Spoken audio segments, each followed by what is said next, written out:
parking lot with a pink hotel, a boutique, and a swinging hot spot.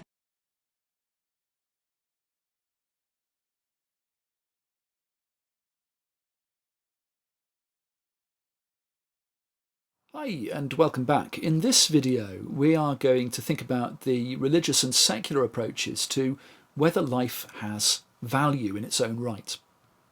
I'm going to start with a song, but I'm not going to sing it to you. They took all the trees, put them in a tree museum, and they charged the people $1.50 just to see them. Don't it always seem to go that you don't know what you've got till it's gone? They paved paradise and put up a parking lot. Joni Mitchell, Big Yellow Taxi from the 1960s. Well, the price to see the trees has gone up since then, since Joni Mitchell wrote a song back in '67. It's $5 now, because actually, yes, that tree museum is real. She was writing about the Foster Botanical Garden in Hawaii, an oasis of green surrounded by grey roads and high-rise. Just that little bit of paradise left between the paving. So why not pave it all? Beauty is in the eye of the beholder, they say. My truth is as good as yours. And for the shopkeepers and homeowners and commuters, roads and buildings are rather better than trees, aren't they? Beauty, truth, goodness, these are just a matter of perspective. Let's not get sentimental about them. Leave that to the children. We've outgrown such naivety, and our grown-up world is what they call post-truth, post-goodness, post-beauty. All right, let's go along with this. Let's imagine for a moment that beauty is just defined by the eye of the beholder, that it's just what's useful for me. It's just the arbitrary decision that I make about it. And if I think the parking lot is more beautiful and more useful than the trees, then I should knock them all down and build a parking lot.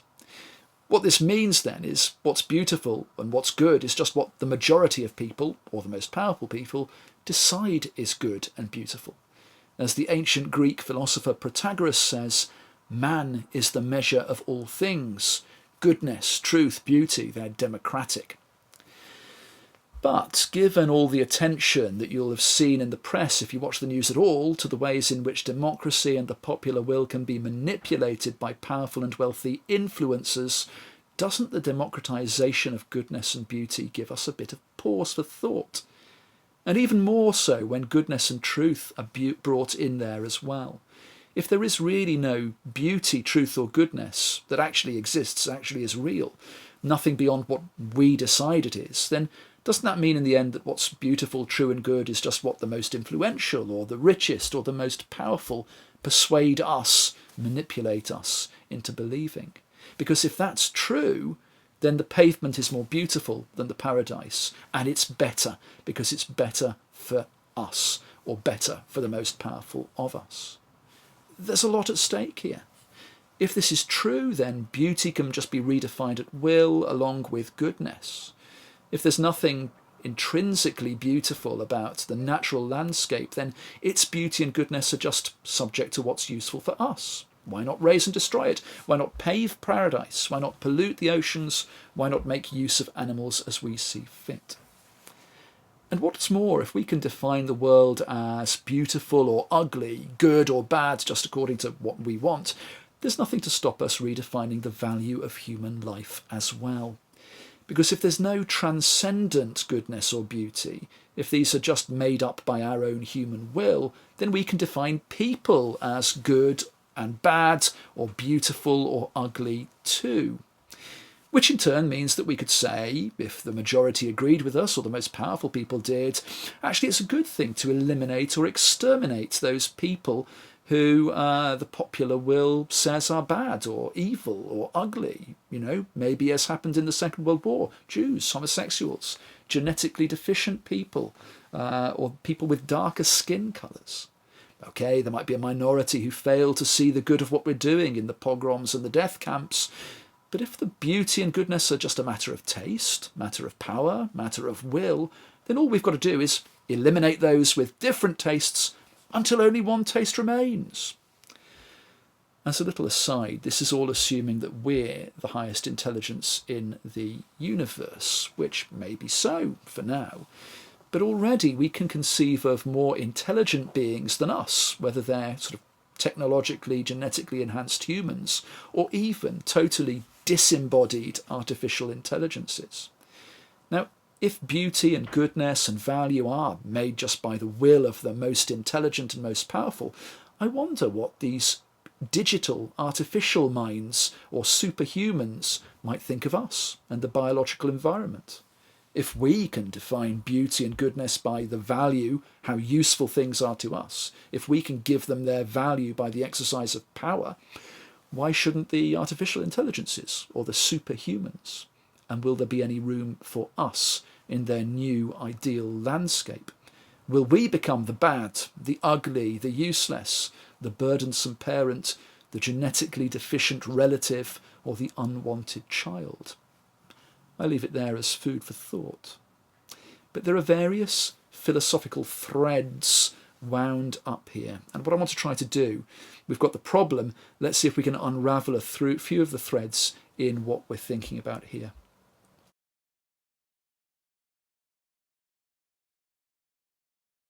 We're going to go back to the beginning, back to ancient Greece, with probably the greatest Western philosopher and certainly the most famous. Yes, it's good old Plato. Remember that Plato thinks that behind the many changing beings, things that exist in time, both material beings like me, trees, stars, neutrons, and spiritual beings like gods, demons, and souls, there must be a single, simple, unchanging origin. And we might remember too that he called this the one or the good. But what's so good about being? Well, a follower of Plato might argue, nothing can be good unless it exists. The first step, or even the condition for goodness, is existence. In the case of the abortion debate that we thought about last week, if we're talking about what's good for the child, well, the child has to live, which is to say has to exist, has to be. Otherwise there can't be any good for the child at all. Conversely, the least good then would be to cease to exist, to stop things from existing. There can't be anything good about it at all, which means that death, in that case, would be the greatest evil, because dying means stopping existing, stopping being. But this death is a negative evil, if you will, rather than a positive one. It's about non-existence rather than existence. It's about existence ending, and so ending the possibility of goodness. So the Platonist might argue, life or being is the fundamental good, and the greatest good then will be that which has the most existence, that which maximally exists. So not something which starts and stops, which comes into being and eventually ends and is destroyed, but the eternal and unchangeable being, in other words, the one or the good, or, in Christian language, God. God, then, is the greatest good, not because God is some kind of bigger, better version of beings like us, which have a beginning and an end, but because God is being itself, the source, cause, and root of all being. I must point out, of course, that for Plato, as for Christians later on, this life is not the only one, and the soul is immortal, so after this life there is an even greater life, a greater good.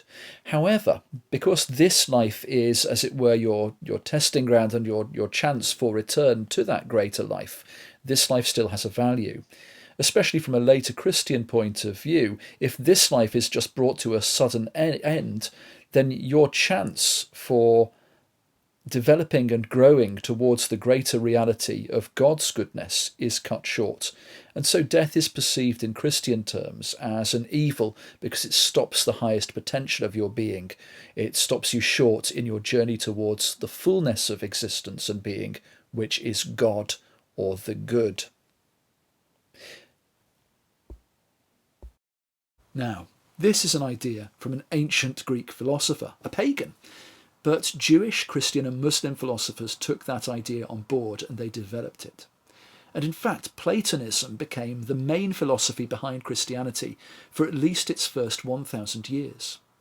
And it fits in with Jewish and Christian ideas, and Muslim ones, about humans being made in the image of God, which we've learnt about at the beginning of Genesis in the creation stories.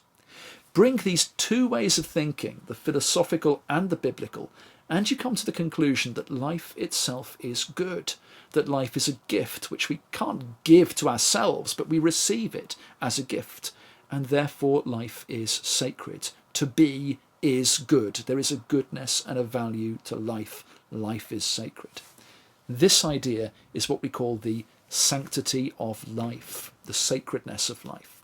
And it makes sense of the commandment, thou shalt not kill, and the prohibitions against murder in various different religions as well.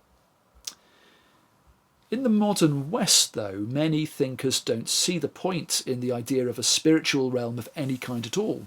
There's just this physical world, and we can't know why the Big Bang happened, so that's that. If that's the case, and maybe it is, it leaves us with a difficult problem to wrestle with. Because if there is no spiritual goodness, no real goodness to existence, if life is not just good, really it is because existence is good, then what's to stop us from killing?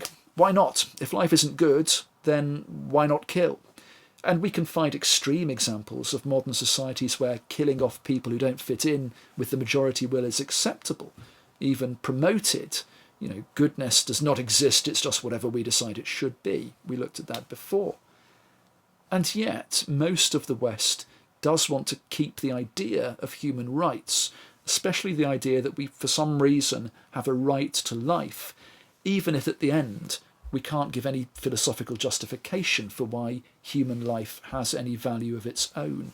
The idea of a right to life is based very much on this idea of Christianity, Judaism, Islam and Platonism, that existence is good. Okay, what about some alternative arguments then? Let's say there is no real fundamental goodness to life, that we just have to make our own value. One argument that's been put forward is called Utilitarianism, the idea that what's good is what's useful for the majority of people. But the problem with that is it can lead to the abuse of the world. We just use it for what we want. And so the environmental destruction and, of course, the oppression of minorities. Because if the greatest good is just what the majority think is good, then who cares what the minority have to say about it? Another idea is the social contract, that we live, as it were, in a kind of pact, a contract with each other, to treat each other as we'd like to be treated. I don't kill you because I don't want you to be allowed to kill me. But actually, if you take that further, there's no real reason why the rich or the powerful or the people with the biggest guns should stick to the contract at all, other than the majority just threatening them and threatening to stand up against them. So this, ultimately, social contract, this philosophy has to be based on the threat or the fear of violence and control.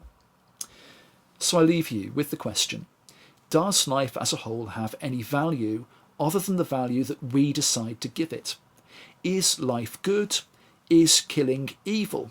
Where do plants and animals fit into this? What's the value of their life? Do we get to define their value as well? Are they just there perhaps for us to use? How could they be in a contract with us? The ancient questions, these questions, as I say, in philosophy, you're not going to just get the answers. They haven't been answered. But it doesn't mean that it's pointless to ask the questions, and that's what philosophy is about. And in fact, it's when we stop asking these questions that we have devastating effects on individuals, on societies, and on our planet. I invite you to think about them with care.